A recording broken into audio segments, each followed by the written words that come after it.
तपाईँ अझै खोक्दै हुनुहुन्छ? तपाईँको कफ निस्केको छैन अझै? खै औषधि खाएको खै त कफ सफ निस्केको छैन अझै।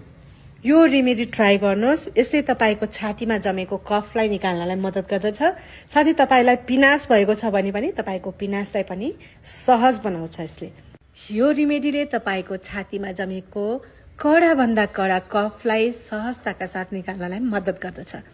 तपाईँको नाकमा जमेको फोहोरहरूलाई निकाल्नलाई मद्दत गर्दछ भने पिनासमा अत्यन्तै लाभदायक हुन्छ। तपाईँले दिनमा 2 पटक बिहान अनि बेलुका सुत्नु अगाडि तपाईँले चाहिँ यो रेमेडी ट्राई गर्नुहोस्। मात्र तपाईँले 1 लिटर जति पानीमा 6-7 किस्रा ठुलो ठुलो खालको तपाईँले लसुन कुटेर हाल्नुहोस् अथवा कोर्नुहोस्। त्यसमा तपाईँले 1 ठुलो चम्चा बेकिङ सोडा हाल्नुहोस् अनि मजाले बाफ लिएपछि 5 मिनटपछि तपाईँले आफ्नो फेसलाई राम्रोसँग पुस्नुहोस् अनि सुत्नु होला। यो प्रक्रिया 3 दिनसम्म गर्नुहोस् बिहान बेलुका।